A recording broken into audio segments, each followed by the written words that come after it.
commercial scale that you are currently operating. Can you share with us some of the challenges? Well, I'm not sure that we are big. Mm. The vision is big, but the farm is still in its modest stage. And so we hope that we will get to that big dream. The challenges are many. As you could see when we were coming, the roads are very terrible.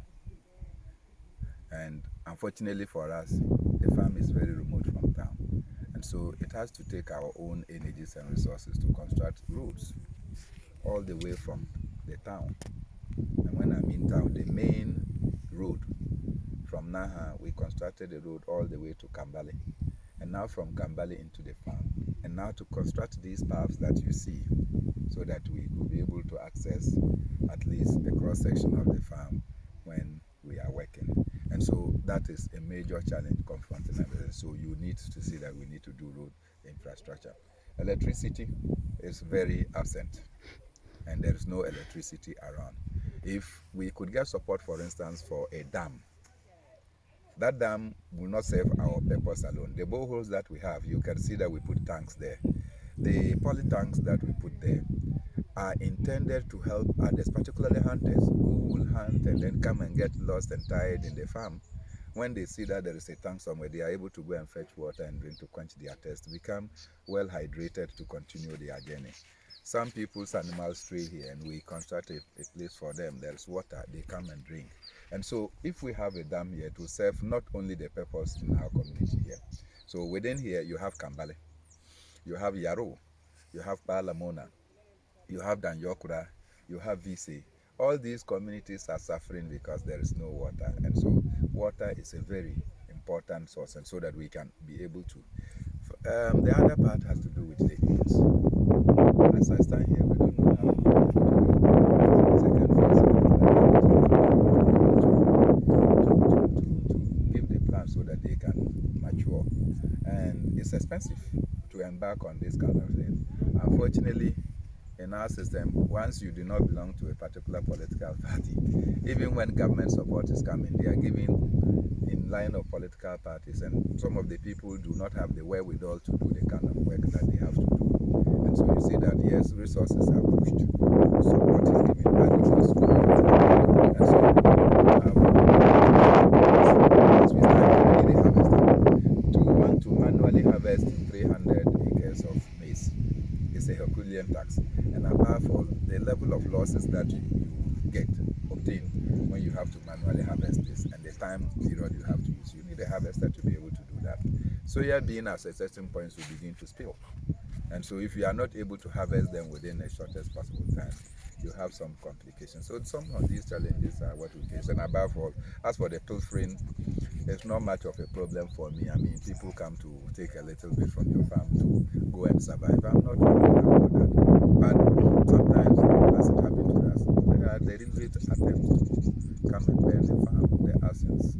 They just come and then they put fire on the farm, and then you run into a loss.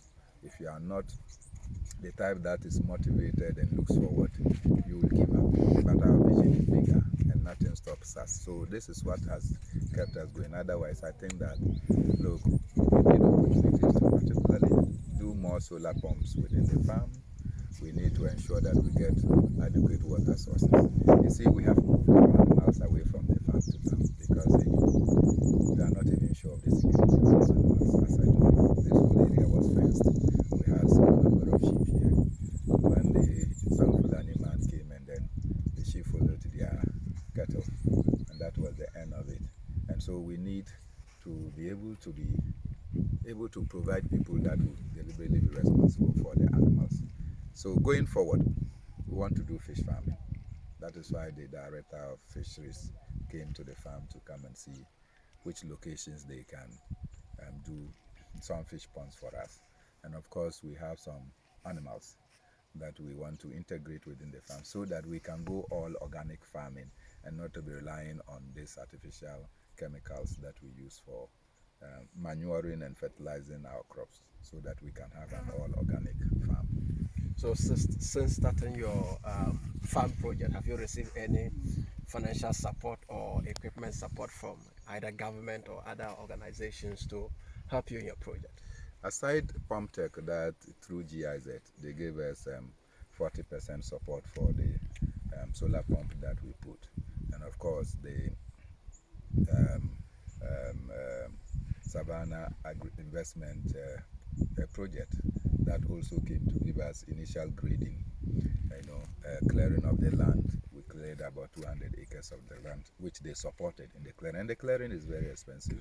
To rent a dozer in a day is in excess of 5,000. And so for them to be able to support us to do the initial 200 acres was enormous contribution for us. Beyond that, no support has come. And people come and they tell you they will do this. For instance, the last time the Minister for Agri said they are going to give input support. So he said, go, Bernard, if you can do 1,000 acres, go and do it, and we'll give you all the inputs. We only quantify the inputs so that when you harvest, all that you require of you is that we will take produce from you, you just give it to the national buffer stock. We were happy about it, and that motivated us. As we went up there, you saw that we cleared more land in the hope that the idea that they will give us the input support. So if we, and that place is not planted, in excess of 100 acres, it's lying down, it's not planted, but it has been cleared because we believed that yes, once the minister has spoken, we could go to the bank with his word. Unfortunately, here we are, we have finished. But if you look at our resource base, we are not able to plant it because if you plant, you cannot get the other inputs. So we have to leave it in the hope that we can work on it. So sometimes it is because you cannot rely on the words of our ministers, and particularly government, you don't know the certain thing. Otherwise, why would in excess of 100 acres of land be cleared? You know how much it costs to clear land? If the dozer is 5,000 a day and it clears just 4 acres a day, so in excess of 100 acres, that's a colossal amount of money. Yet that field is not planted because if we do, we will not be able to take care of the crops as we desire. And so these are some of the challenges, but we hope that as we grow, we will know that food doesn't have political colors. As we got here, all of us ate some cheeses, right? Then we got some fufu to eat.